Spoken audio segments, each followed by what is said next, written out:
statements. So do not come at me saying that I don't know what I'm talking about. You are the one who made objectively false statements that I had to fact check. And that is what I would say it's racist to say about any specific religious group that there's not evidence that they're committing more crime, that they are committing more crime. And I keep responding by saying objectively they are, and I keep giving examples. But they're not. But they're not. Objectively, that's what we proved they're not. Okay, hold on. I'm caught up in the thing. What do you mean by racist? I think that should give us courage, exposure to other people's perspectives. It's moving us in a good direction. Why isn't Gen Z getting laid? Well, no pun intended. We're fucking trying. The real reason we're not getting laid is it's a manifestation of a greater societal ill. We have instant gratification with OnlyFans, with Pornhub. You don't need to have a relationship with a woman if the whole point is sexual gratification. Just do it yourself. Just go online. Just buy someone for a couple of hours. So again, the greater problem we're facing in a society is the breakdown of relationships, not just familiar relationships, but also the creation of new relationships. And the people who are being affected by this the most are young men, because they are being bombarded with messages that if you don't look a certain way, no one's going to fuck you. If you don't buy this certain thing, no one's going to talk to you. And so quite literally, they buy into that system. And having a committed relationship, why? If the whole point is instant gratification, why would you need a relationship? If anything, that kind of boggles you down. Yeah, Ricky Schlott, we had her on the show in Nashville. She's writing a book on relationships, and she talked a lot about situationships and the problems that young men face. They're basically having less sex than anyone else, except the kind of nested Pareto distribution of like the top people. Yeah. Men are having like crazy amounts, like Reed, crazy amounts of sex. We aspire to be in that top 1%. But look, the age demographic that an app like Tinder was built for is 18 to 24-year-olds. It's built for don't build a family, don't have a relationship, don't contribute. It's about me. And we're seeing the negative consequences of that type of environment. The demoralization of young people, I think, is one of the greatest problems that America's facing today, and almost no one's talking about it.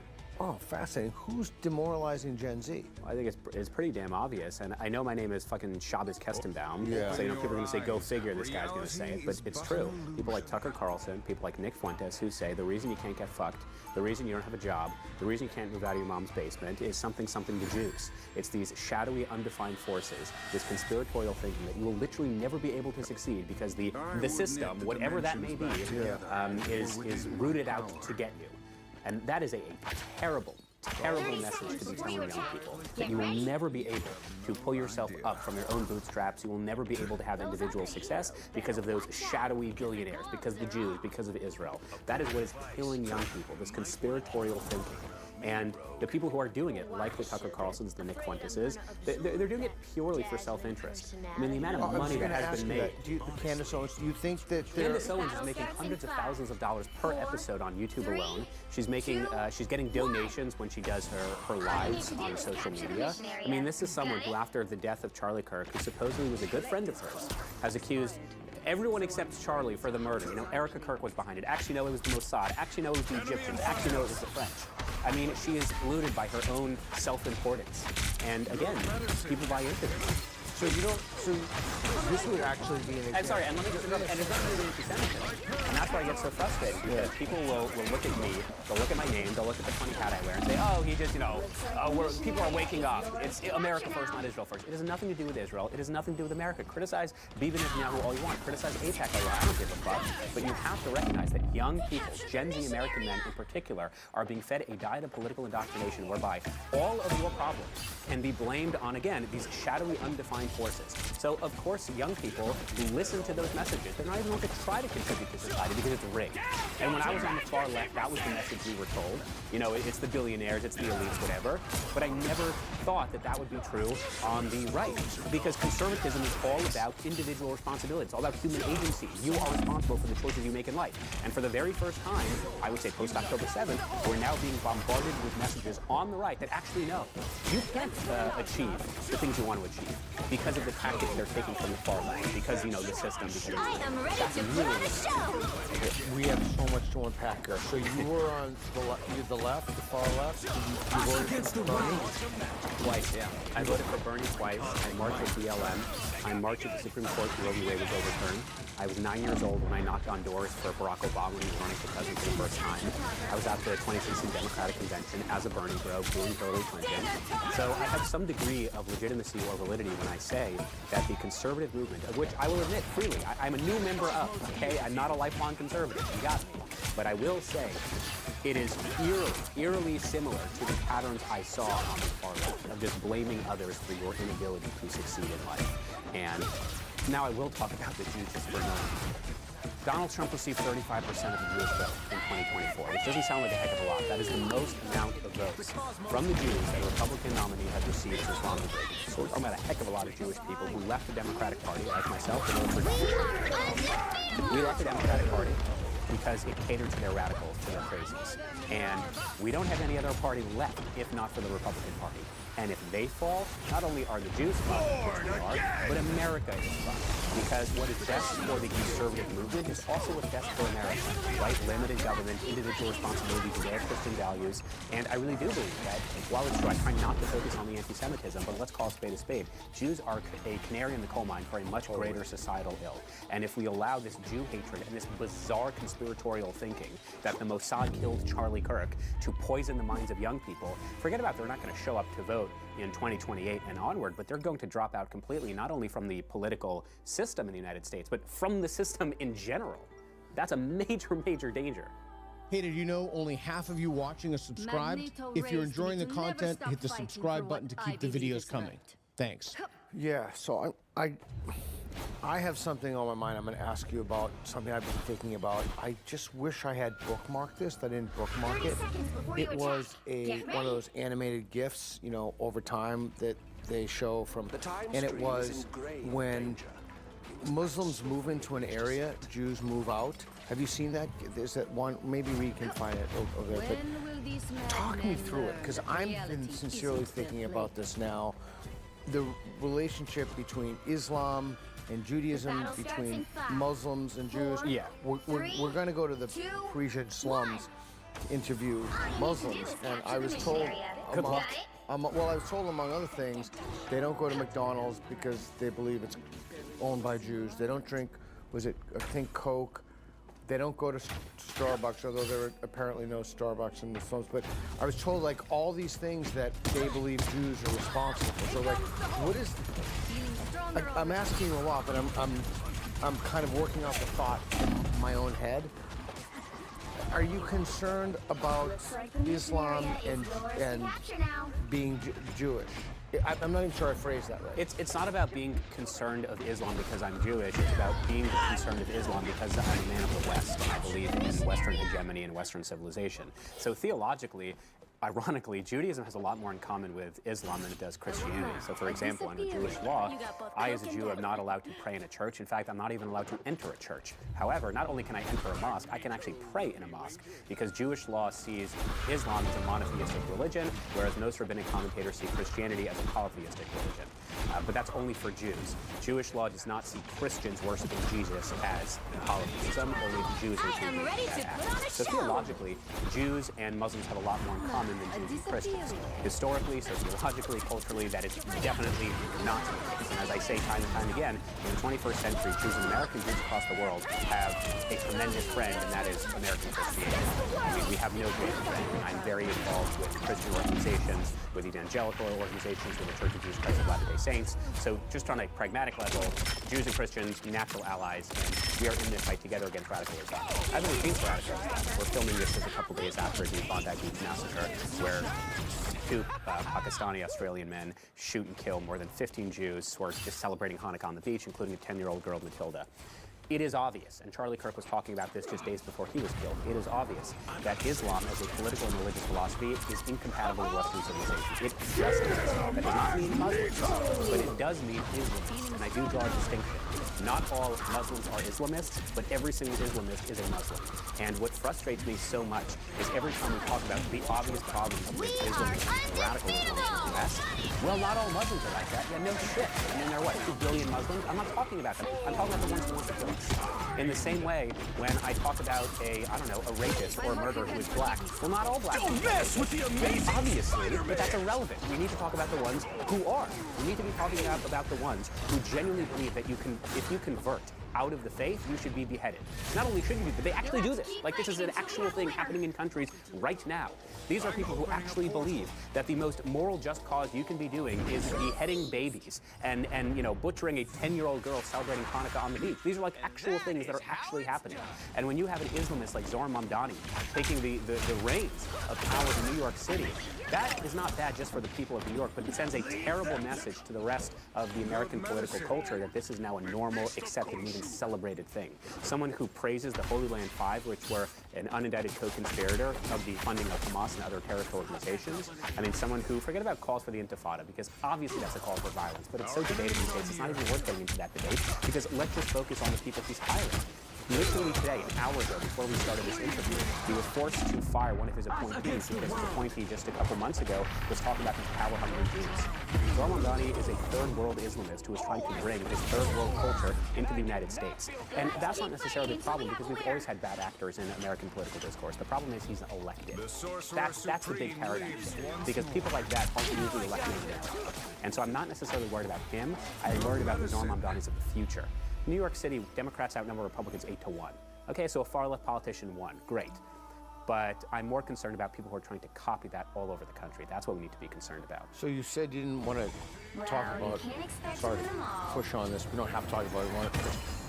I do think that there's something worth talking about globalizing Intifada locally. Because I just did an event, and the speaker at the event was Jewish, and he said that was his concern, that the idea of globalizing Intifada will be a local phenomenon. Yeah. So it's not that I don't want to talk about it. It's that because, again, my name is Shabbos Kestenbaum, I wear the hat. I mean, I look like I'm at a central casting from the Jewy department. My efficacy and my ability to influence or impact other people is limited because they'll just look at me and say, well, of course the Jew thinks that. Yeah. So that's why, again, Charlie Kirk was such an Nobody can accuse me of that. Right, you're the atheist, so you can say it. But that's why Charlie Kirk was so effective, because this is someone who had zero incentive, be it political, be it familial, be it financial, incentive to care about the Jews and care about Israel, right? I mean, this guy is not connected in any measurable way. This is very generous of you to give. This is very generous. You'll need a top-notch team to win this one. And I assume, presumably me too. Yeah, since we have many similar beliefs, I'm assuming that he disagrees with you. And I'm always a big fan of allowing people.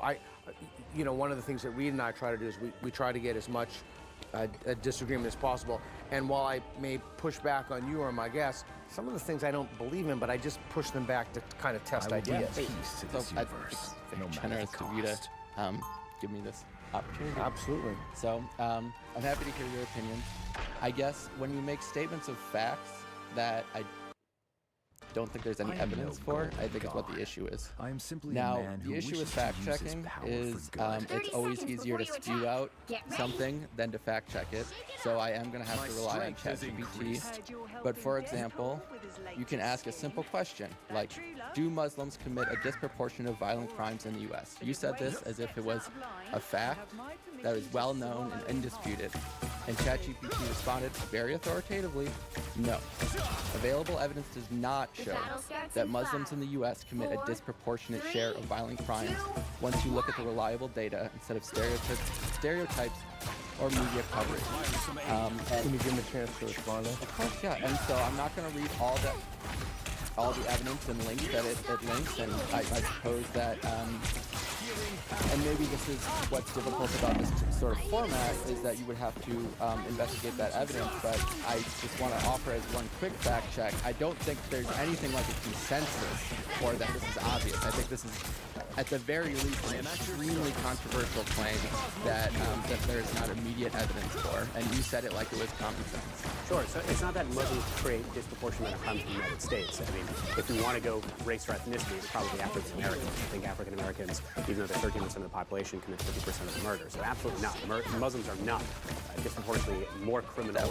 That was the claim you made earlier. Though. That's the issue. I thought it was Western Europe. I thought it was Western Europe. I don't think it's about the United States. We're talking about the United States. Well, sure, I think it might have gotten mixed up because originally it was Western Europe, and then you also said 1% in the United States, and you said, and that doesn't matter because X, Y, and Z. Right. So the point of them being roughly 1% of having the exact population of Muslims in the United States is that the people who are most susceptible to radical Islam are Muslims. That's why we're concerned about the population.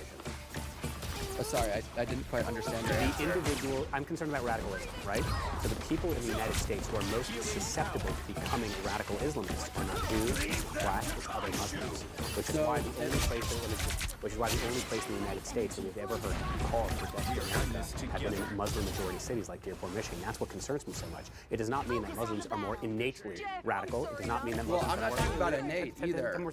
It does not mean that Muslims are creating or committing disproportionately more crimes. And if I did say that, I'm obviously wrong on that. Well, there we go. That's what your argument essentially is. In Western Europe, they certainly are. Okay, let's investigate that then. I thought it was Western Europe. So I did fact check both. I also asked, do Muslims commit a disproportionate amount of violent crimes in Europe? Well, and let's be here's clear. what ChatGPT replied. There is no strong, simple evidence showing that Muslims as a religious group in Europe commit violent crime at a rate that is clearly disproportionate. I mean, that is demonstrably not true. So, for example, can you identify any other religious group that in the last 50 years of European history, in any country, whether it's France, whether it's the United Kingdom, that have beheaded others for drawing pictures of their property? So that is one form of violence, but I think it's strange to elevate that form of violence as like a uniquely worse form of violence than, you know, killing someone because you're jealous of their boyfriend. You know what I mean? We're talking about statistically, we're talking about, does a person from this group, is this group more dangerous? And the statistics suggest that no, they're not. And by the way, I think it's interesting because I am against racism. I'm against anti-Semitism. That's why I was kind of shocked to hear you use a lot of the same exact talking points to criticize Muslims that anti-Semites use to criticize Jews, suggesting that, for example, even though they are a small portion of the country, that they exert some disproportionate amount of control, that they are, the way you've described, I think they're very similar talking points, and I think they're both racism ultimately. Sure, so it's not that Muslims have a disproportionate amount of control, it's that Muslims commit a disproportionate amount of terror. Well, that's not true, though, because we just looked at, if you take violence as a whole, they are not committing more violence than any other ethnic. I guess now it's a question of semantics, because no one is disputing that there is domestic violence in any country, in any civilization, in human history, which is why we have very strong laws against domestic violence. What we are talking about is who are the most susceptible to acts of terror. But that's clearly not true, because we just looked at who is committing the acts of violence. You're saying they're more susceptible, then that would lead to the idea that you would be able to see that. Then that violence would be committed. That's not the case. Let me answer your question with a question. If Muslims are not more susceptible to radical Islam, who is? Now you do the same for me, will you? I don't think, I would say this. This is very simple. I thought, a piece of wisdom that I think we all should hold, which is we should judge a person by the content of their character and not their religion. I'm a believer in freedom. I believe that immigrants should be able to come to this country and they should have the freedom to have whatever values they want. I believe that's essential to the fabric of this country. So can I ask a question on that? So yeah. You just said that immigrants should be able to come into this country and have whatever values they want. If someone has the value of marrying a 6-year-old, should they be allowed to come to this country? Because that is an actual thing happening in Iraq right now. So if I wrote on my green card application that I totally intend on marrying and fucking a 6-year-old, would that be okay? Because that's their value. And again, there's not a high conjecture. This is like actually happening. So you can play the two things. One of them would be a question of free speech. Should someone be able to say I'm going to do it. I'm telling you the fact I'm going to do it. It's not speech. Well, no, I'm explaining that what you did in your question. You conflated two things. Should freedom of speech says that someone should be able to say egregious things like what you suggested, like that deserves a leave. That is different. That is fundamentally different than the second thing you described, which is I am going to commit an actual crime, which of course, actual crimes should be persecuted. But actual crimes are different than values in general, or religion in value. I believe in religious freedom. I believe that people should be allowed to be Jewish, and I believe people should be allowed to be Muslim. And I think you think, I guess it's shocking to me that you don't identify with the majority of Jewish voters who didn't vote for Donald Trump because they recognized that he was more anti-Semitic than his rival. Well, first of all, I would disagree with the assertion that the majority of American Jews did not vote for Donald Trump because they recognized he was more anti-Semitic. What I would say is, and I repeatedly said this throughout the conversation, is I'm not saying the majority of Muslims are like this. I've repeatedly and deliberately emphasized that publicly. Not the majority of Muslims. But that is what you. That's what I was fact-checking. You said that Muslims were more violent. That implies. No. That's not true. It's not that Muslims are more violent. It's, again, the point I keep making. Muslims are more susceptible to radical Islam, which is objectively the case. And if I'm wrong, then again, so if it's not objectively the case, then what you need to do in order to affirm that statement is you need to point to another religious group that takes trucks to run down citizens celebrating a Christmas parade. You need to point to another religious group that shoots up a 10-year-old child celebrating Hanukkah on the beach in Sydney, and you need to point to another religious group that currently is beheading individuals who lead the faith. And if you can't do those things, so here's where the let me finish this point. If you can't point to another religious group that is doing that thing, then you must concede the point that it is not all Muslims, but it is radical Muslims, it is Islamists who are in fact doing that thing, and America is different. We don't want values. We want American values. And if people don't want to subscribe, it's not. But I need to clarify the point. It's a contradiction of terms. You can't say America values freedom, but only my freedom. You either have freedom for everyone, or you have freedom for no one. That is categorically not true, and I would encourage you to read the Constitution, where we do have freedom, but it is within a legal framework of certain accepted norms. Religious freedom. So if you don't have religious freedom for everyone, you don't have religious freedom. I guess, again, I'm trying to understand the question. What specific religious freedom have I advocated that Muslims should not have? Okay, so answer that question directly. You have suggested that Muslims are more dangerous. But answer the question. What specific aspect of religious freedom have I said that the right to be Muslim in America? What does that mean? What does that mean? The right to be Muslim? To identify with the, similar to any religion, religious freedom.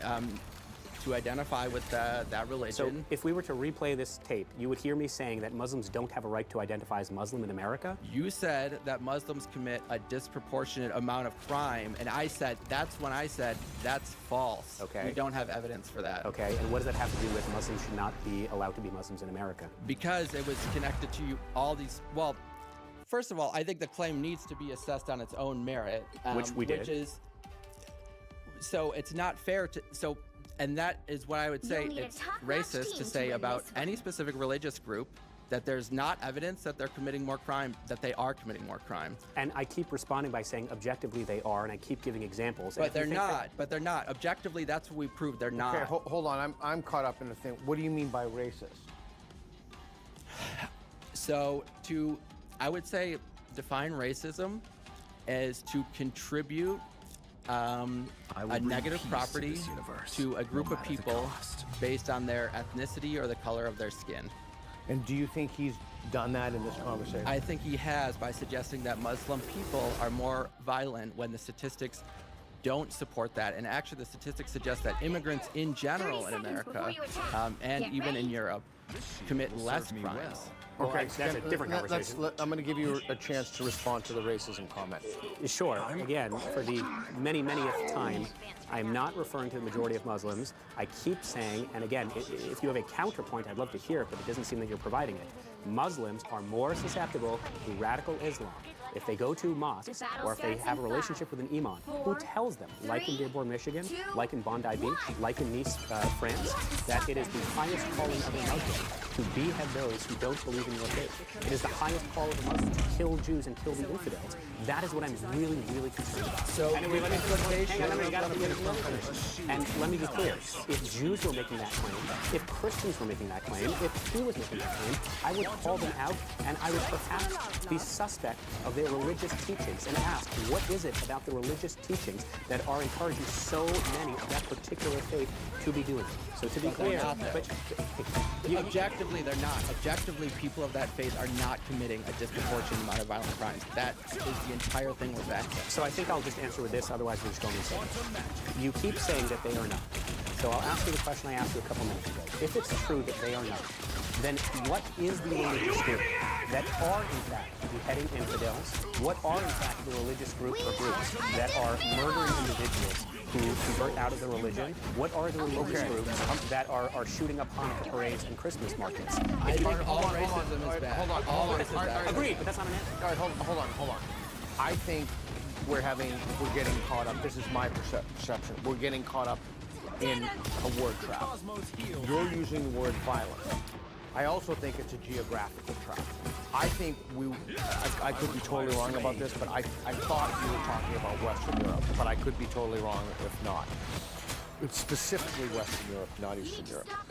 I think what you mean by violence, you're talking about just like, give me your money, no kaboom, and you're talking about terrorism. Correct. Well, and can I address what I feel like is the logical fallacy here? But let's define our terms. I'm trying to, yes. Everyone is susceptible to violence. I would agree with you. You're saying strong laws, not everyone is susceptible.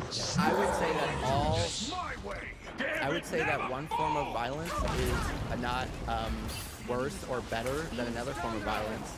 And I would say that the logical fallacy you're making, you're like saying Muslims are more likely to commit, and then you name acts that are specifically defined by being perpetuated by Muslims, and that's the fallacy. Well, what else should I do? Okay, hold on. I would say we should assess violence in general. Let me ask you both a question to answer this question directly and succinctly. And the question to both of you is as following. Are Muslims more prone to commit violence? Is the first question. And the second one is implicit in as than Muslims. And the second question is, are Muslims more prone to commit terrorism than insert religion of your choice? So let's go for the first one for you. Are Muslims more prone to commit violence? Yes. If you are defining violence as I think as you're describing violence as random acts of violence, then no, I would agree with you. Okay, Okay, hold on, let him finish. But I want to clarify that is a contradiction of what you said earlier. Let him finish, and then you're going to get a chance. That was okay. Hold on, let him finish. So here's the specific. So let's go. Here's the specific claim. Muslims are far more susceptible to radical Islam than anybody else. I would find it an odd argument to make that Jews would be somehow, or a Christian would be somehow pressured or felt the appeal to fundamentally carry out terrorist attacks in the name of Allah while shouting Allah Akbar. Okay. Now, as it pertains to the first question, as it pertains to violence, I agree with you. Everyone is susceptible to violence, which is why we need strong laws and strong governments that are tough on crime. Okay. So let's agree on this, that whether it is random acts or violence or terrorism, there should be strong laws for both. Okay.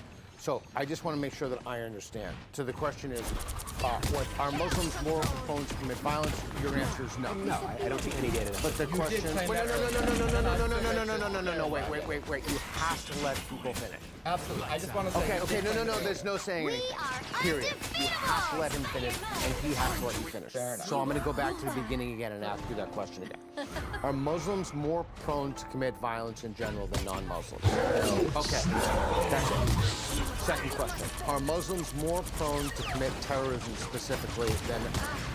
Emphatically. There have been, since 9/11, 45,000 attacks carried out by radical Muslims, often discriminating or targeting Muslims specifically. In fact, the biggest victims of Islamism are Muslims. So the answer is yes. Unquestionably. Okay, so now I'm going to ask you the same question. Thank you. And we're going to be quiet.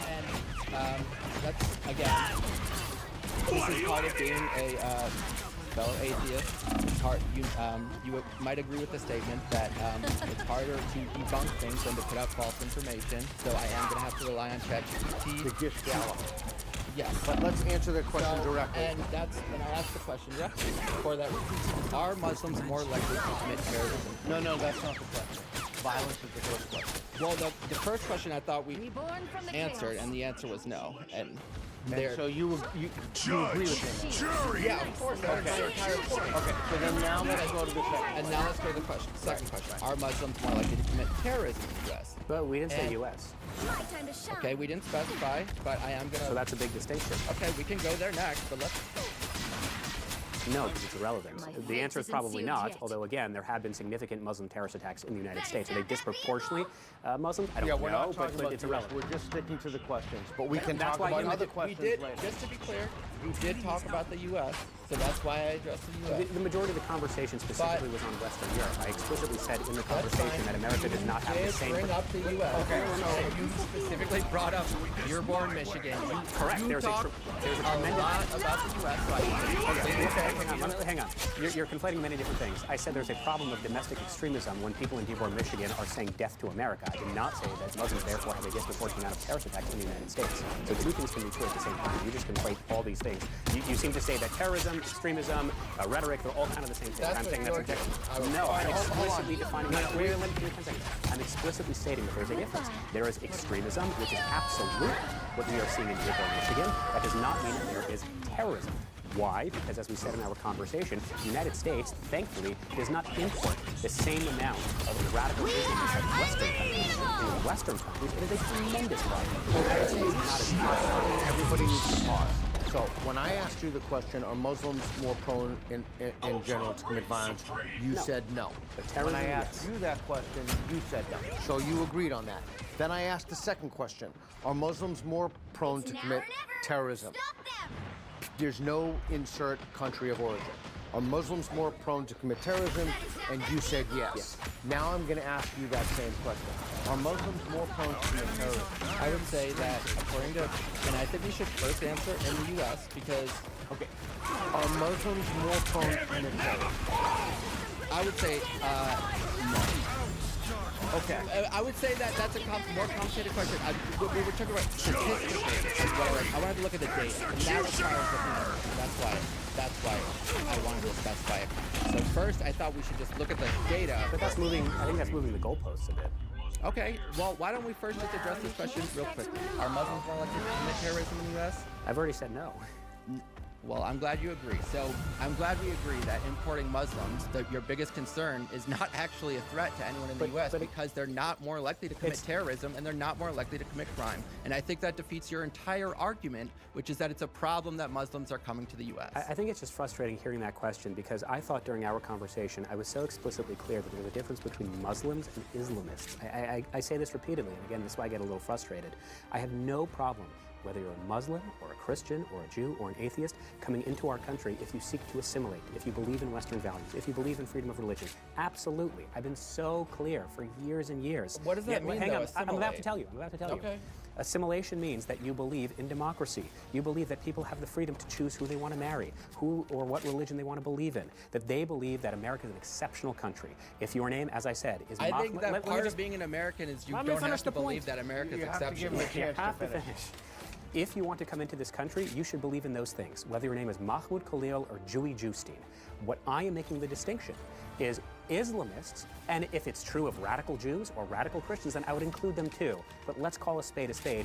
You don't have in nearly the same numbers of radical Christians and radical Jews who are applying to become citizens of the United States who fundamentally do not share American values. And when that's you a claim say, I don't think you have evidence for. And I don't think the evidence would support that claim either. Sure. Give me 10 more seconds. And it is objectively the case that in 1790, for example, President George Washington writes a letter to the largest Jewish community in the United States, to Newport, Rhode Island. And he says, as children of Abraham, we want you to come into this country because we have a shared belief in Judeo-Christian values. Because again, America is not merely a nation state, it's not merely a geographic area, but it is a land built upon ideas. And if you don't believe in those ideas, then we should not be obligated to take you to go somewhere else. Okay, and I'm not just saying that about Muslims, I'm saying that about anyone. All right, I want to give you an opportunity to respond to that. I would say that your Make notion way of for the- America is actually what's fundamentally opposed to what America, what is good about America, which is freedom. For good. Freedom 30 seconds means before you attack. freedom of religion. Get ready. Specifically, we're talking about in the Bill of Rights, it specifically refers to freedom of religion. So you have just said that the only immigrants you think belong in America are of this specific subset. I would say that's fundamentally anti-American value, and it's spelled out directly in the Bill of Rights. So I think that's probably the point of contention. I believe that we should only be accepting immigrants who love this country, and you don't. And that's I fair, think in but America, I'm glad we clarified those points. And just to be clear, and I would say yes, I would say that part of it being an American, I would say that it is un-American to say that we shouldn't allow people who don't like America, because guess what? That's what freedom of speech is. I think I should be allowed to sit on this stage without government interference and be able to say I don't like America. And I think that's a fundamentally American value. So, irrespective of my disagreements with that statement, which I have many, that is fundamentally not what the Founding Fathers thought America was. It absolutely is what is enshrined in the Bill of Rights. The Bill of Rights states you have the freedom to criticize the government. You are essentially saying you should not be allowed in the country if you criticize. You're critical of I the just want to government. understand, in the Bill of Rights, when it says you have the freedom to criticize the government, who has the freedom? Because I think It you're says missing a the key word. government should not. Yeah, but I to would have who? to look up the language. It Can I says- tell you? Can I tell you? Americans. This has been litigated. Correct. In court, It has. and courts have found that that's not true. that is objectively not true. Government has, and the 250 years of American. Hang on, before you fact check me, listen to the fact I'm going to say, and then you can fact check me. So just put the phone down. Let me make the point. For 250 years, the United States had immigration policy. It is the discretion of Congress, it is the discretion of the laws that we pass through our elected representatives to decide who we want in and who we don't want in. Sometimes those laws are good, sometimes those laws are not so good. So the Exclusion Acts of the 1920s and 30s were not good. They weren't good to the Chinese, they weren't good to the Irish, they weren't good to the Jews.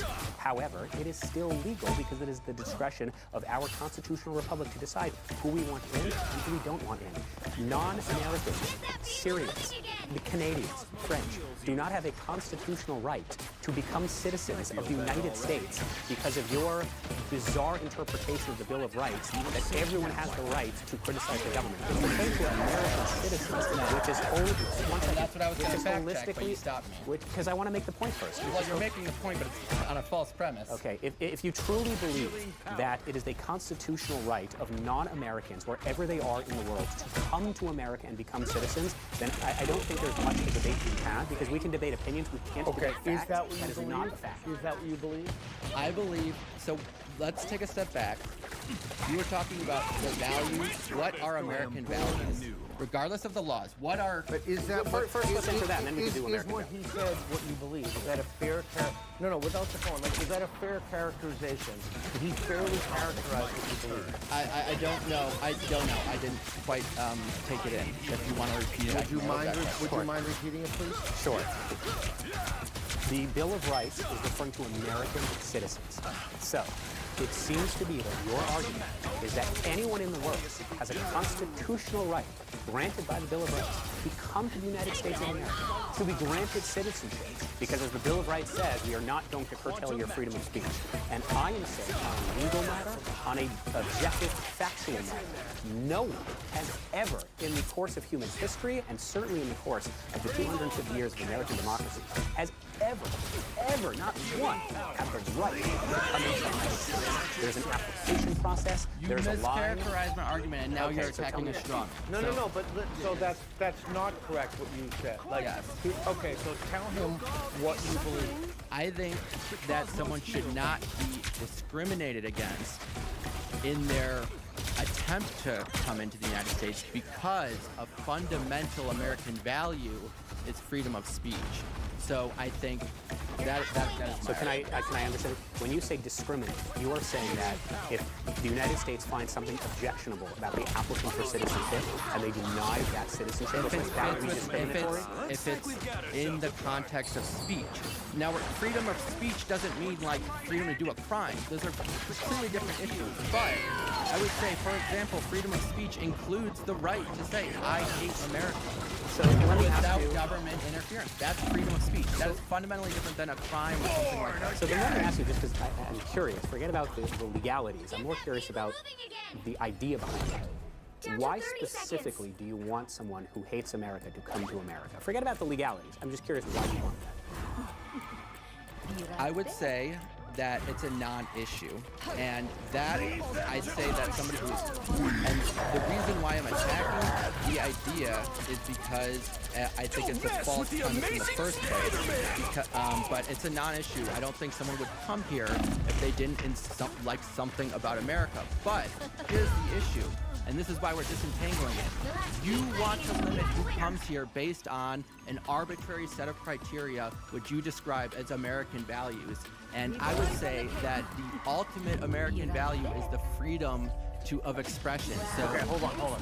Did he characterize that correctly, what you believe? I would only take issue when you say arbitrary, because I don't think it's arbitrary. I think it's 250 years of the American experience, 250 years of legalities, and what our founding fathers envisioned. And they would be horrified to know that young people today aggressively, actively, willingly, and deliberately want people who hate America. And to your point, when you say I don't think it's happening, Mahmoud Khalil, the Columbia University student, has repeatedly called for the eradication of Western civilization. So I would say that is someone who does not deserve American citizenship. And you would say, actually, that specifically is someone freedom who of deserves. speech. And I would say that's a fundamental freedom of speech. Okay, so then I'm going to ask the same question to both of you, and I'm going to ask you first, if that's okay. What should be the top 3 criteria for denying immigration to the United States? One, if they don't believe, if they do believe in the eradication of Western civilization, I feel like that would be up there. If they believe in the eradication of Western civilization. Yep, they have to believe in American values. So those are things like free market capitalism. Those are things like freedom of speech. With that. Okay, hold on. Okay, We're well, going to that's my opinion. We'll come to. Things like freedom of speech, things like market capitalism, things like religious freedom, and then the third thing is they have to actually contribute to our country. For denying immigration, denying. So, for example, I don't know the exact number, but the majority of Somalians living in Minnesota are in some form of government aid. Federal assistance. Yeah. So whether they're from Somalia or they're from Canada, it's irrelevant. If you are not, go for it. If you are not I'm going to ask you the question. if you are not able to contribute to our economy and to provide for yourself, but instead you will take government assistance, that is not a person we would want. Okay, so I'm going to ask you the same question I asked him. I asked him about what should the top 3 criteria for denying immigration to the U.S. be. What is your response to that? I would say that the only, I would say there should really probably be only one criteria, which is, if you're currently wanted by a foreign government, and we know that, like for a crime, like if you're like on the lam, so to speak. Second is, if we have credible information you intend to commit a crime. And I would say that's, and honestly, I would keep it to those 2. Can I ask that, because you just said we intend to commit a crime, but that's sort of contradicted by your earlier assessment against freedom of speech. So I had said, if you're an immigrant coming from a third world country, and you write on your visa application, your citizenship application, that I'm going to marry a 6-year-old, I'm going to fuck her, I'm going to have kids with her. Well, that would be a crime. But earlier you said, well... That's not freedom of speech, that's a crime. But earlier you said that was freedom of speech. Okay, so freedom of speech, and the line between freedom of speech and committing a crime, as you know, can be sophisticated. So, for example, and courts have, litigated this, and sometimes it can be complex. So, for example, it is totally legal to say, I think we should have a different president, but if you say that in a violent way, it may or may not be legal. So you're asking about very specifically nuance. If someone is saying in their visa application, I intend to commit a crime, whether that's speech or not, I think that would really rely very specifically on the specifics of it. But in general, we should not be discriminating based on basic general ideas that would be covered under. We're running low on time. I just want to ask a few final questions. I'll ask you the first next because I asked you the first question. What is the number one idea that he expressed, either in the conversation or subsequent in the conversation, either my conversation with him or your conversation with him, that you have fundamental disagreements? What is, if you can encapsulate that in a single sentence, what would it be? The fundamental thing I disagree with is that a person who is Muslim is more dangerous than a person who is Jewish, a person who is an atheist. I would say that part of freedom of religion is respecting that. Okay, just a second. Okay. Do you believe that a person who is Muslim is more dangerous? For the many times, no, that's not what I am saying. The point of contention I think you're having is when I say that Muslims are more susceptible to radical Islam. And again, if you want to disagree with that, I think you're using word tricks to basically say the same thing. No, I'm not saying the same thing. You seem to be making the point that I am arguing that Muslims, by virtue of being born a Muslim, are inherently more dangerous. I'm saying that's not true. What I am saying is Muslims, by virtue of the fact that they go to mosques more than Jews, because Jews don't go to mosques. Muslims, by virtue of the fact that they have relationships with imams, because Christians don't have relationships with imams. Muslims, by virtue of the fact that they're more susceptible to the radical interpretations of the Quran, because you and I are quoting the Quran, they objectively are more susceptible to radical. Okay, besides you, they're more susceptible to radicalism. Yes, that is unquestionably what I am saying. What I am not saying, and this is where I'm getting a little frustrated here, what I am not saying is Muslims, by virtue of being born a Muslim, are inherently more dangerous or more inclined to terrorism. Anyone, violence. Yes. Anyone who is in segregated communities, who has a radical cleric or religious leader, who is reading texts outside of modernist interpretations, anyone who does that is more susceptible to fundamentalism. And unfortunately, Muslims do that in greater numbers. Okay, I don't think it's the All right, hold on. So you, I asked you what the number one thing you disagree with he said. He said that he does not believe that.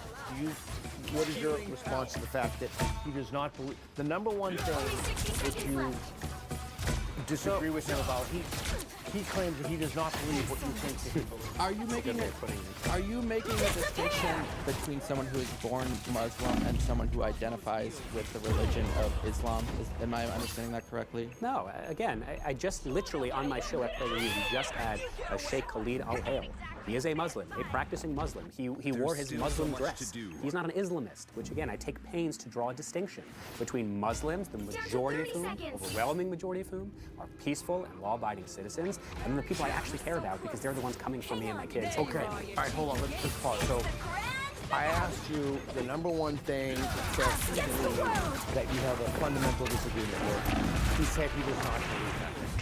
What is something else, a fundamental disagreement you have? Not the trivial one, but the fundamental thing that he said either in my conversation with you or your conversation. What is something that he said that you find either particularly odious or what is your fundamental in one single sentence? I'm just checking my notes. Okay. I think there's a lot. Just one sentence. But I understand that. One of my fundamental disagreements is that voting Republican and voting for Donald Trump is anyway making the world safer for Jewish people. I think that the Republicans and the right-wing party are the by far more anti-Semitic party, and okay, so that's in one sentence. That is my disagreement. Okay. I'd like you to answer that, please. Do you believe that? Sure. Well, I'll put it this way. I was at the White House, what day is today? I was at the White House 2 nights ago, and certainly the released hostages who were with me at the White House last night thinking Donald Trump would certainly disagree with that assertion. What I would say is, as someone who registered as a Democrat the day I turned 18, as someone who only voted for Democrats, I was appalled when I was testifying in front of Congress, when I was lobbying on Capitol Hill. I was appalled that we could not find more than 5 or 6 Democratic members of Congress who were willing to say that they were going to defund universities that fundamentally violate the civil rights of Jewish students. I was appalled to see that dozens of elected members of Congress, all Democrats, were calling on Joe Biden to have an arms embargo against Israel while they were fighting Hamas. I was appalled to see elected leaders, candidates like Zohar Mamdani, refusing to condemn calls for the globalization of the Intifada. And I wish I didn't have to vote for a Republican. I voted for a Republican because the Democrats refused to take this issue seriously. Okay. Did that answer your Can I respond to it? 100%. But first, did that, you asked him a direct question, did his response answer your question directly? I think so, yeah. Okay. And I would say that another fundamental disagreement we have is that you are conflating support for Israel. Okay, so this is the third thing. This is your third disagreement. You have. Perhaps, yeah, but it's in response to what you just said, because essentially you're arguing that the Democrats don't support Israel as much, therefore they're more anti-Semitic. And I would say, Let him finish. Let him go. and I would say that those are fundamentally different issues that you can criticize. Hold on. Are you saying that the Democrats don't support Israel, therefore they're... All of your criticisms of the Democrats being anti-Semitic essentially hinged on their support for Israel's war against Palestine. I guess Is that correct? No, I guess I'm confused how refusing to defund Columbia University, that was found to have discriminated against Jewish American students, has anything to do with Israel. I think we would have to fact check that, because I think what you're defining as discrimination is literally disagreement with Israel's war. That is fundamentally untrue. I would like We'll you have to fact check it I will then. tell you right now. I would like you to please articulate how Jonathan Leader, who was physically assaulted by a student at Columbia University, had anything to do with Israel or free speech. I would like you to please articulate how Eden Yadigar at Columbia University, who was given death threats and stalked back to her dorm room, has anything to do with free speech or Israel. I would like you to please articulate how Yoav Segev, who was physically assaulted on Harvard Business School, has anything to do with free speech or Israel. I would like you to please articulate. Hang on, let me finish, because you made a point and I'm really unsure where that came from. I'd like you to please articulate how Yasmin Ohebsian from Tulane University, whose friend had their nose broken by another student over their support for Israel, has anything to do with free speech. Hate crimes are bad. Hate crimes are bad no matter who they're against. Correct. So again, hate crimes are terrible. Hang on. Hate crimes are terrible if they're against Jewish people. Hate crimes are terrible if they're against Muslim yes, agreed. people. Hate crimes are bad. So I guess I'm curious. Okay, I guess I'm curious why you just said that defunding the universities is really because they don't support Israel, when I'm saying it has literally nothing to do with Israel and has everything to do with American Jewish students being physically assaulted and discriminated against on their campuses. And you're saying those crimes weren't persecuted and investigated? No, they were not. Prosecuted. No, You're right. I that's did literally my I did point. say persecuted. No. Okay, and that's the thing I wanted to fact check. I literally sued Harvard University because the Joe Biden administration refused to prosecute Harvard. Trust me, this is my lane. I know this. Yes, you've got a big platform with the Republicans to make this point. Correct. You want to know why? Because the Democrats refused to platform us. I went to a Democratic convention, and I said, don't have me speak because I'm a MAGA trafficker. I gave them a list of a dozen young Jewish progressive students on college campuses, and I said, I will connect you with any one of them, have them speak about anti-Semitism for 2 minutes. You know what the Democratic National Convention said? I would have to, again, I'm sorry, I was in the middle of fact checking. So stop that. Just listen to what I'm saying right now. We have to. Okay, can you respond to the point I just said? Because you make bold claims. You're the one who made bold claims by saying that college campuses discriminating Jewish students actually has to do with free speech in Israel. And I literally just said, then how do you explain the physical assaults against Jewish students? So I'd actually put your phone down for a second, and I'd like you to respond to the physical assaults against American Jewish students and how that has anything to do with Israel. And I would say hate crimes are bad. Okay, great, but that's not responding to my claim. You literally said to my point that the Democratic Party refused to defund American universities. You said, well, it has to do with speech in Israel. And I said, no, it doesn't. It has to do with people being physically assaulted. What's your response to that? Hate crimes are bad. Yeah, no shit. Why is it that the Democratic Party refused to defund universities? You are suggesting that a university should be defunded if a hate crime takes place on the campus? That seems like a very... That's what you're suggesting. Let me be absolutely clear. Hold on. Let me be absolutely clear. Suggesting. In the 1950s, President Dwight Eisenhower told schools in response to Brown v. Board of Education, if you do not integrate blacks into your schools, you will cut off all federal funding. In 2014, Barack Obama told all colleges, if you do not combat sexual assault, you will defund all of your universities. Why? Because when universities are complicit. That's what I was saying. Clarifying your claim. Let him finish. If And that's what we need to fact check. Let him finish. Just Go ahead. listen to me without the phone for like 10 seconds. This is where I'm getting frustrated. That's what we need to fact check. What specifically are you fact checking here? That Harvard University fails to protect... I am telling you as someone who was at Harvard. Why don't you just listen to me instead of going on ChatGPT? My friend, Because I don't believe you and I disagree with you. It's a fundamental... So when you say you disagree with me, Yoav Segev was physically assaulted at Harvard Business School. What specifically do you disagree with on that? And was that crime investigated? By Harvard? No. And is that a different policy than when normally happens to students who are attacked? Yes. Okay, That's why we do that. So let's do a hypothetical. let's accept by fiat that what he is saying is true. Yeah. We're gonna run with it. And in 2 minutes, we're gonna, if whoever wants to, in 2 minutes, this is hypothetical, we can revert back. But we're gonna assume that that is true. What do you think the appropriate response should be? It's an interesting question. I think all universities have a responsibility to take racism against any of their students, racism in any form, whether they're Jewish, whether they're Muslim. I think they have a responsibility to take that seriously. And so I think those are serious claims, and that's why I wanted to look into them. Okay, so let's accept that by fiat as true. Okay, maybe the Jewish thing is too late. Let's say they were black. So every name that you said, all the people are Jewish, forget about all of them, and we're going to insert African Americans in there. What do you think the appropriate response is? I guess it should be the same for anybody who suffers a hate crime. I would say. What?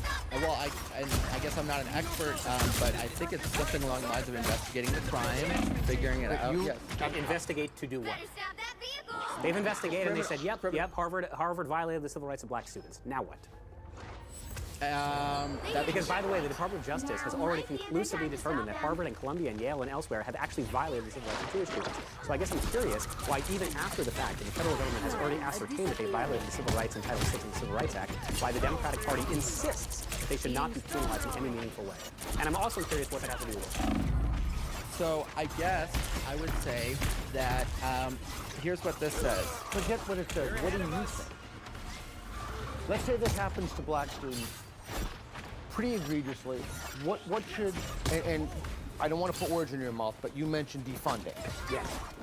In the same way Barack Obama told universities that had systemic sexual assault, we would defund all of your universities unless you protect women. Okay. And the Democrat Party, as they should, lauded and applauded that. I'm unclear as to why the Democratic Party, when Donald Trump did the exact same thing on the campaign trail, refused to support American Jewish students. And again, I'm also curious where you got this bizarre notion that had anything to do with Israel. Well, because you mentioned Forget it. That was about Israel. That was about Israel. Forget about it. As it pertains to college campuses, I said the Democratic Party won't defund it. And you said, well, that has to do with free speech in Israel. And I said, really, where did you get that from? So I'm actually curious where you got that from. Let's go to the first thing first, then we'll Wait, can I hear your answer? Where did you get that from? That it has to do with free speech in Israel?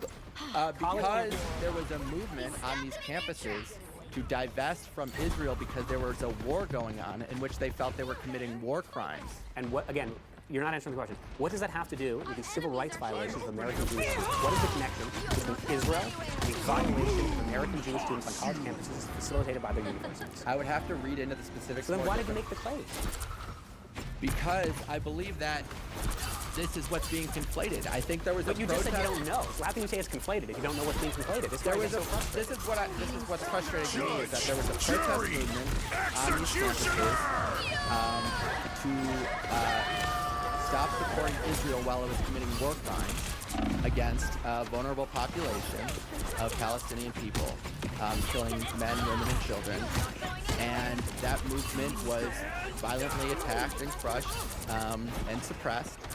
And it's interesting how quick you. No, sorry, go ahead. And there was calls to and that was conflated with anti-Semitism. So that is where I'm coming from. I find it so interesting how quick you are to characterize the violent suppression of these protests, yet when I tell you about the actual violent attacks against Jewish students, well, I have to fact check you. Don't you find that interesting? You can fact check me. No, I'm not going to fact check you. I'm just saying, don't you find it interesting how you're so quick to say that the encampment protesters were violently subjugated by the university? I tell you, hang on. Let me fact check the other person. Let me finish. Yet when I say that Jewish American students were physically assaulted, oh, I don't believe that. It's just interesting how so quick you are to doubted for a second. You literally did. You said, roll the tapes. You literally said, I don't believe you. That is a direct quote. I do not believe you. You said that 3 minutes ago. So again, I find it interesting that you're so quick to not believe. No. Hang on. You said, you have to admit it. Did you not say, and I quote, I don't believe you? And if you're going to say no, then you have to absolutely rewatch the tape. Because you said it 3 minutes ago. What I said was that I don't believe you. And I believe I said this many times. You said, I don't believe you. All hate crimes Okay, you said that too. should be investigated. Let me ask you a very straightforward question. All hate Great. crimes. Let me ask you a very straightforward question. Did you not say, and I quote, I don't believe you? Did you say that? I actually don't remember. Okay, so let me educate you. You did. So I just find it interesting that when I make the claim that Jewish American students were physically assaulted, I'm not going to believe you. I have to go check I never said I don't believe you that. Okay, when you guys do editing, make sure you find the clip and send it to me when you said, and I quote, I don't believe you, because you said it. So again, I find it fascinating that I someone believe what who I is said so, over and over again is I am against hate crimes. Great. And that hate crimes should be taken Great. seriously. I just find it so interesting how someone who, by your own admission, is so uneducated on this topic is willing to make grandiose statements that has anything to do with free speech, that has anything to do with Israel. How many And I've clearly made Palestinians the point. have been killed What since does October 7th? Israel and Palestine? Hang on, let me answer. I'll answer. What does Israel and Palestine have anything to do with because American you Jewish accused me of students? being, well, you brought up the hostages. In a totally different point. I'm referring to American Jewish students having their civil rights Also, violated. the defunding of the universities was brought up in the context of protests. No, they weren't. You Yes, brought they- that up. They were brought up in the context of my friends Jonathan Leader and Edom Yadikar and Mizano Hedgeman and myself and Yoav Segev being physically assaulted. And then you, in order to reflect your lack of education on the topic, went to You're Israel accusing Palestine. me of being uneducated on the topic. You said and yourself you didn't know. I I'm said, not accusing you. I said I would have to look more Correct. specifically into Why do you have to detail. look more specifically into it? Because you don't know. Well, I would encourage you in the future, if you don't know enough about the topic, don't make grandiose statements. Okay, if you absurd. I don't, I find it so absurd that you're you the one cannot. who made false, by the way, the reason I'm up here is you're the one who made false statements. So do not come at me saying that I don't know what I'm talking about. You are the one who made objectively false statements that I had to fact check. So do not come at me suggesting that I'm ignorant on the So topic. I'm glad you used ChatGPT as your fact-checking source. I've Well, already... and I addressed that right at the top, which is that it's easier to make a false claim than to disprove it. I've already shown why it isn't. Wait, let me one last point. Then I'll shut up. I've already demonstrated why it was not a false claim that I made. And second of all, No, you did not. Okay. And by your own admission, and by your own admission, you yourself said you don't know enough about the topic, which is why I get incredibly frustrated when I have lived personal experiences, well documented, both whether it's video, whether it's in legal cases, whether it's in social media and speeches that we have all given on political campaigns, that American Jewish students were physically assaulted, and the response on the left, this is exactly why I left the left. The response on the left is either we don't believe you, or it has to do with Israel Gaza. And I'm emphatically saying this has nothing to do with the Middle East. It has nothing to do with free speech. It has nothing to do with anti-Zionism. It has to do with universities on college campuses fundamentally violating the Civil Rights Act and the entirety of the Democratic Party saying we do not want to penalize universities for that. Okay, so I'm gonna say so. I think that there are two separate distinct claims that are going on here. The first, and if push back on me, but this is, you tell me what you think. The first claim is that Jewish Harvard students were physically assaulted. I think that's the first claim. No. I'll forget about disputing. I think that's the first claim. Yeah, I mean, other students at other We're going to campuses as well. slowly Sure, break it down. Yes. And the second claim is Harvard did not take those physical assaults seriously. Correct. They did not investigate or cooperate with the DA of Cambridge. Okay, but would you agree that those are the two claims we're discussing? Two of many claims, but sure. Right, but those are fundamental claims that we need before we talk about defunding or anything else. Does the first claim that the students for Harvard were physically assaulted, does that need to be, does that require a fact check from you? You can fact check it right now. The Department of Justice already investigated. I believe that hate yes or crimes no? happen, and and so you agree with You'll claim need a one? top-notch I'm team not to win disputing this it. one. Okay. What about claim two? And again, there are other claims. I just want to make sure that, to my mind, these are the fundamental claims before we can talk about anything else. Harvard didn't take those physical assaults seriously. Do you agree with that? That is what I would want to fact check and look into. You can do it right now. The Department of Justice already investigated Harvard University along with the Department of Education. They had found that Harvard was complicit in these civil rights violations of Jewish students. And in fact, you can read, last point, you can read the Harvard Anti-Semitism Task Force report. You can read Harvard's own report where they acknowledge that they normalized the system of anti-Semitism. They themselves said it. So, okay, so two things. It's a 200-page report, so don't So chat that was GPT. I will just say that was his specialty. I have not spent a lot of time on that specific case, in which case I would probably have more to say about it. You're right. That specific incident, I do not know enough about. But the reason I'm up here is because I fact-checked what I felt like were other much broader claims that I thought were easily disputed. We can go into those later. I'm happy to go into those later. And I would have to recuse myself from this specific thing that you clearly have. Okay, I have had no prep. We can go into all of the stuff. We can go into the stuff later. I just want to make sure those first two claims we can at least agree on what we're talking about. Okay. So The cosmos heals you. now we're going to talk about an inference from that. One inference from that, and Reed has pulled up a fact check from ChatGPT. You have mentioned, and I don't want to like this ChatGPT Oh, whatever. as I mean, divine. No, I'm not It's saying not it's the best. divine. I'm saying that this is It's the best this of the is worst what he circumstances. We don't considers have to be. research teams This is with what us he right now. considers to be his idea of a fact check. That is a damning indictment on scholarship in America today. But No, I it's a digress. damning Okay, indictment on time. hold on. Okay, so I don't want to put words in your mouth, but you said that you think the university should be defunded given Claim 1 and Claim 2.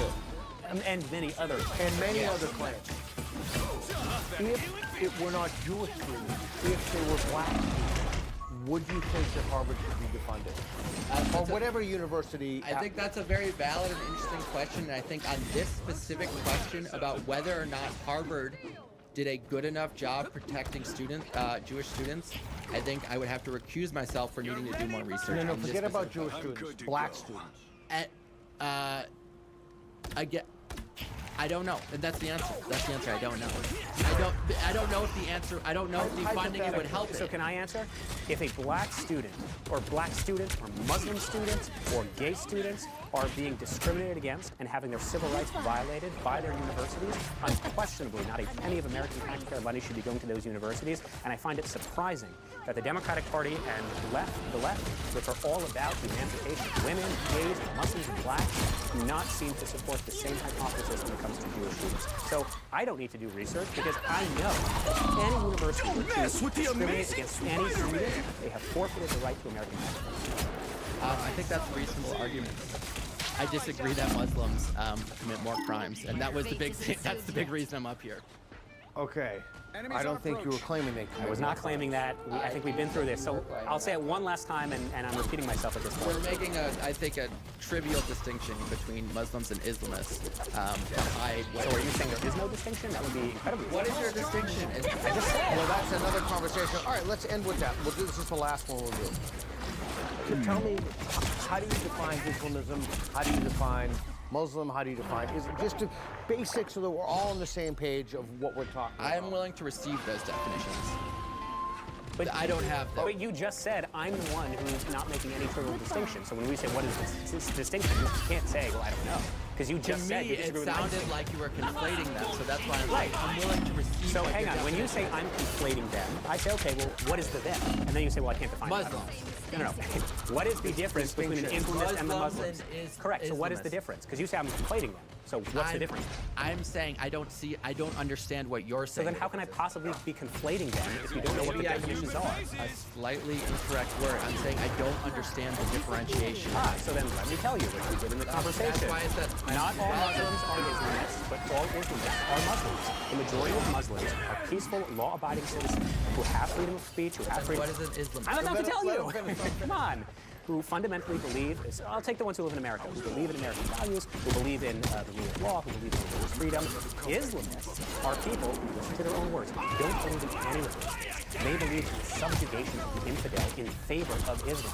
And they will use power, they will use force, they will use the sword in order to dominate the West, in order to bring about the caliphate. Again, hang on, The don't way take I'm my receiving hang on, this give me definition. 10 Okay, seconds, go ahead. stop, please. Don't take my word for it. That's literally ISIS's mantra. That is literally Hamas's mantra. That is So the way I'm- Hezbollah's mantra. so the way I'm I don't care about the receiving peace. I don't care about the peaceful, law-abiding Muslims who I want more of them in this country. What I do not want are Islamists. And that is true of any religion. Any extremist, I do not want you in this country. And I think that's where we have a difference of opinion. I think that is where we have a difference of opinions, because I think if you're an Orthodox Jew, I think you should be allowed in this country, and I don't think the government should be allowed to decry you as an extremist. Are you claiming Orthodox Jews should not be allowed in the country? No, I'm like wait. Orthodox Jews should not be allowed in the Yeah. country? What specifically? Let me rephrase. I'm saying Islamists should not be allowed in the country because they commit terrorist attacks. You're saying, well, by that... I'm saying people who commit terrorist attacks shouldn't be allowed in the country. Absolutely. Great. But So we're in agreement. No one who commits terrorist attacks should be allowed into the country. Done. Great. We agree. And that is not dependent on your race or ethnicity. I have said that so many times. No, I think you conflated them because... No, I specifically said whether your name was Mahmoud Khalil or Judy Justine, because remember, you laughed. Regardless of your religion, anyone who does not believe in American values or is back with terrorism, you should not be elected. All right, let's try these last two claims, and I'm going to go to you first. So, I gotta go. Oh my God. all right, we're almost done. Two more. You have, Well, I just want to stop and say we have a couple minutes. Oh, okay. I know this is exhausting, and I appreciate it. And I do want to say I do respect you. Thank you very much. The feeling is mutual. Okay. We got heated because we believe passionately on our side. It's a very, very good And fit. very few people want to have these conversations. Yes. So, Yes. No, I think we need to have. Obviously, I should lower, my tone and my I emotions. should too, and but I think we could both, and I think we both respect each other. yes, at the end of the day. absolutely. So I apologize if I came off as rude or condescending. And but I don't think you absolutely did, this and was- I apologize. Appreciate it. Thank you very all much. right, guys, thanks. Okay. You're ready to end things, Peter? This is the end. All right, Yeah, all that right. was just weird. All right. I was going to say, because I know you wanted to go. All right. So I'll say. We've been doing this for like 2 fucking hours. No, I'll go back. I'm not trying to end things. I just wanted to clarify that. Yeah, I did. okay, I That's it. appreciate it. All I right, I'll go appreciate it. back. So I'm glad that you came up and And I really appreciate the invitation. I think that was course. incredibly generous. yeah, of course. I mean, I sincerely do want people who disagree with me. As I told you, I've had 2 limits on the show. We have 2 more scheduled. I really have. They're online. You can watch the show. I want people who disagree with me. I want. Pick your hero. Or villain. I'm not judging.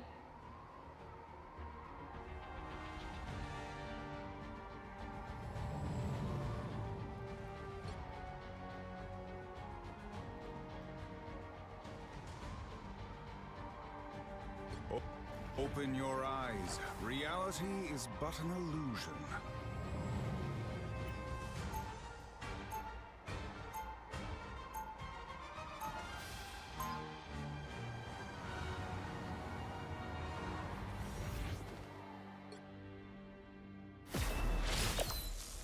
There is only one sorcerer supreme. 30 seconds before you attack. Get ready. Your senses rival those of Bast herself, Logan. Perfect for doing some hunting. You with me, T'Challa? Only if you leave some prey for me. No promises, bub.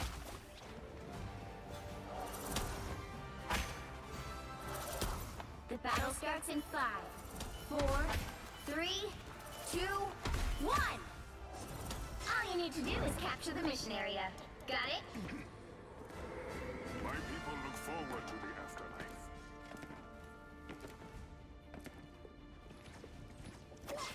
Look who just showed up. I am strengthened for battle.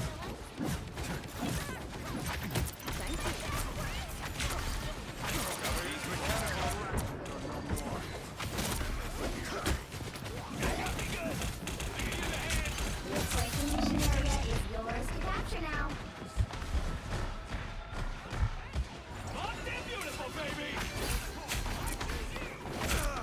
Letting the dark child out, I see.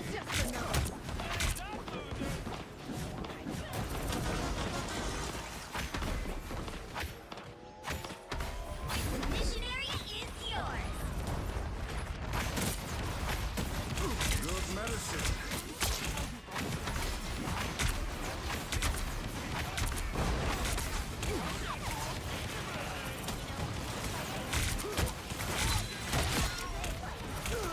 The pain. Our enemies are near.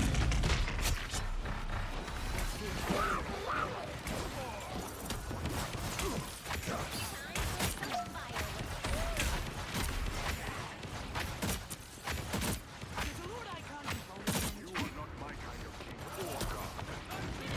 Letting the dark child out, I see.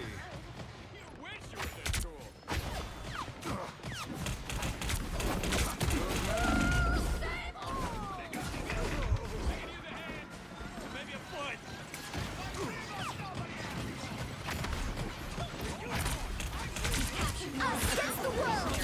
Keep going.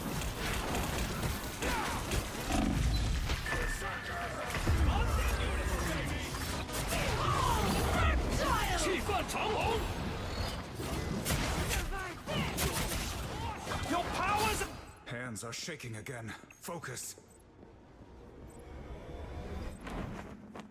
I'm opening a portal. Control lost.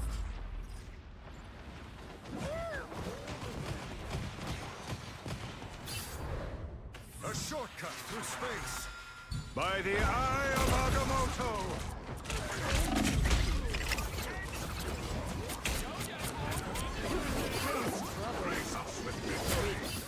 The moon haunts you!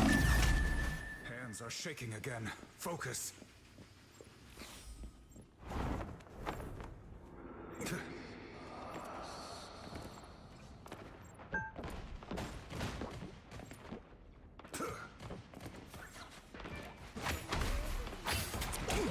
Let Moon Knight protect his arms if he dares.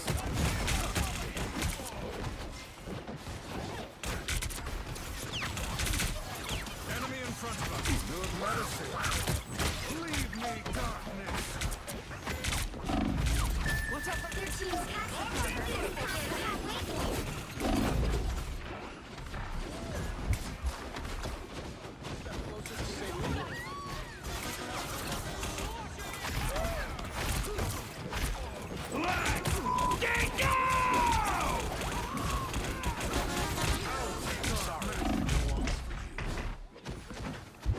Letting the Dark Child out, I see. Control seized! The moon haunts you! The area's almost yours!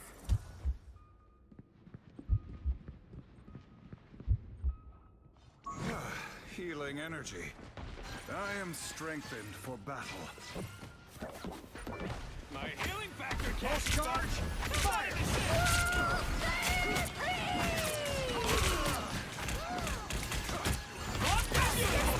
Let's keep fighting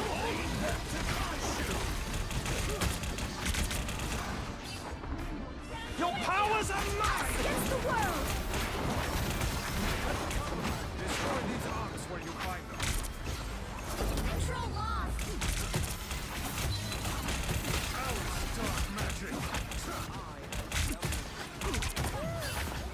They've almost got it! I am strengthened for battle. Alice, dark magic.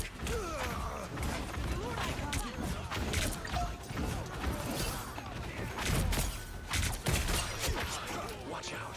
Control seized! We'll have to keep fighting until we have a winner.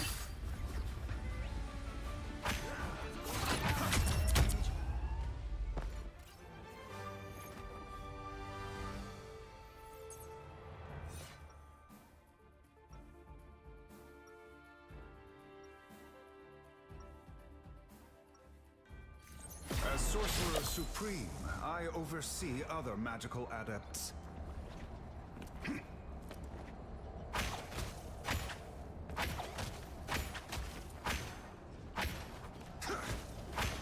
30 seconds before you attack. Get ready. Velasco said I should stay away from you. He really hates you. He should. Also, I see you're not taking his advice. I don't really let people or demons tell me what to do. The battle starts in 5, 4, 3, 2, 1. All you need to do is capture the mission area. Got it? I forged my sword with my very soul. There's no spell that cannot cut through. On your toes. Here they come. A shortcut through space. By the eye of Agamotto. My life force is exposed. Looks like the mission area is yours to capture now.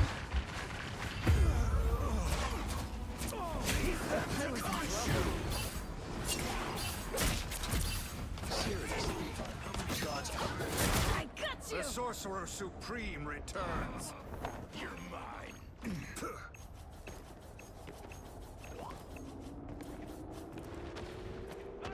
Capture the mission area!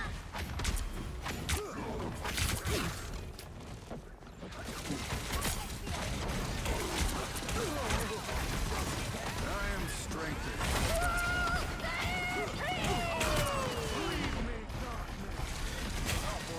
Here they come!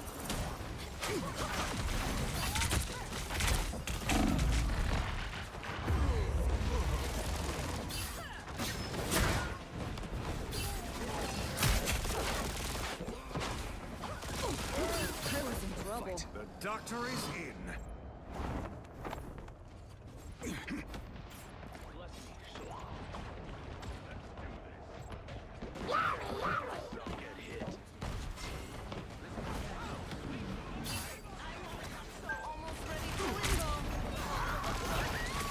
Disappear! Healing factor can't keep up. How about an assist? Your team's capture progress has passed the halfway point. Thank you. Grim stands with you! Expanded by months. They're behind you. On them, beautiful baby. I have unfinished business here.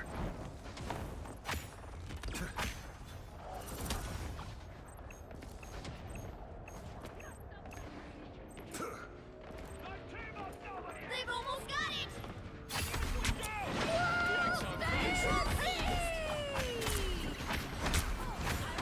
We lack strength for this. Good medicine.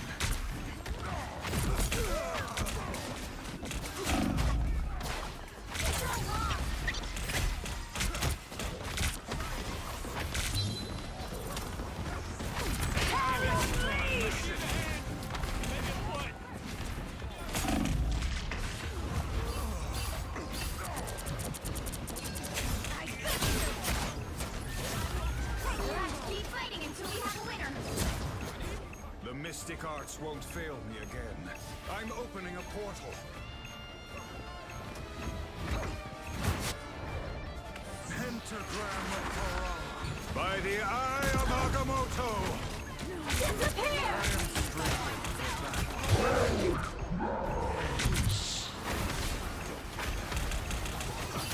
Us against the world!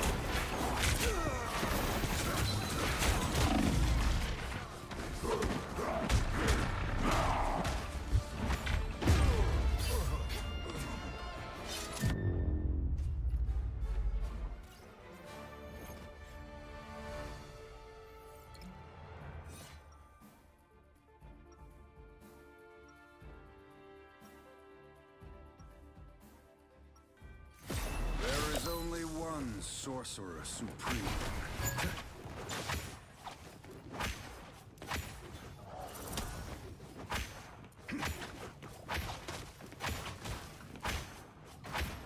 30 seconds before you attack. Get ready. Why are we just standing around? We doing this or not, Wade? I'm itching for a sequel too, buddy. Oh, we have to wait till at least phase 7. Whatever. If you're not up for the fight, guess I'll have to do it alone. Later, bub. Wait, I changed my mind. The battle starts in 5, 4, 3, 2, 1. All you need to do is capture the mission area. Got it? There's serious ancient evil lurking behind the walls here. We need to hurry.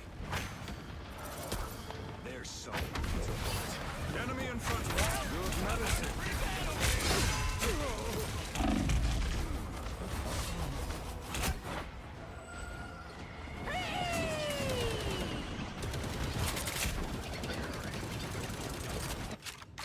Looks like the mission area is yours to capture now. Capture the mission area! Berserker!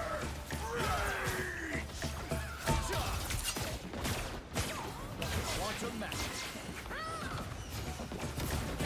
Disappear! I am at your service. That's the good stuff. Way too much.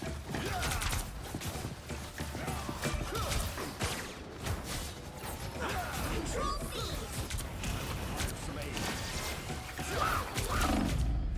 Quantum magic. Just showed their stupid faces.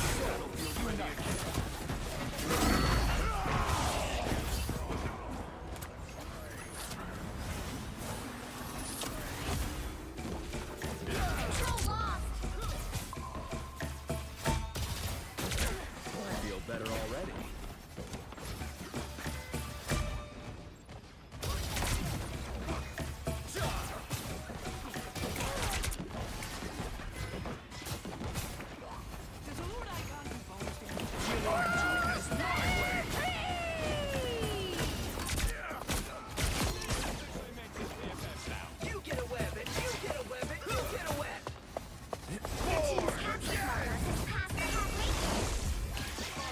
heals eaten. Nice. I'm good to go. I require slaying. You are not against the world! The cosmos heals eaten. Heads up, hostiles. Cosmic might turn. Let the double!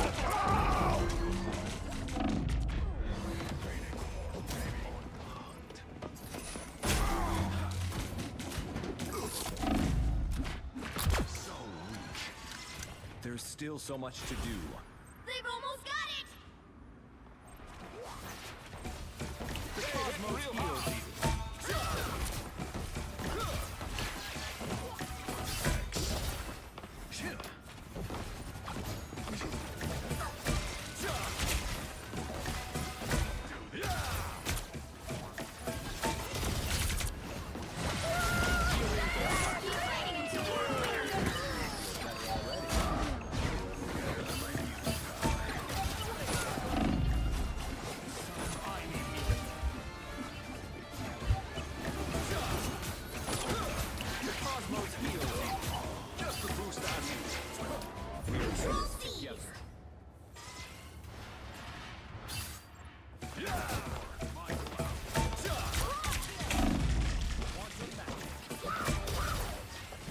Look who just showed up.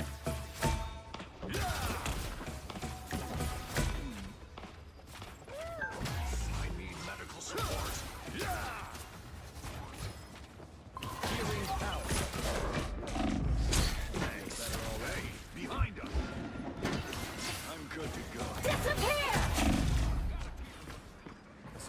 You captured more than half of the mission area. Keep going. Born again! Quantum match. I'm doing this. The moon haunts you!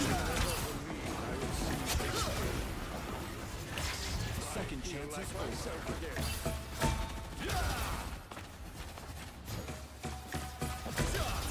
This time I need healing.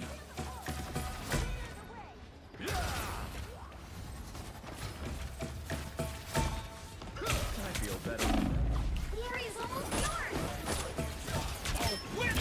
Against the world!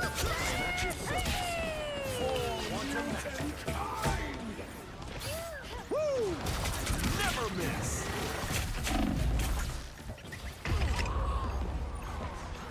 Just the boost I need. Double down! Let's keep fighting until we have a winner. I'm opening a portal. A short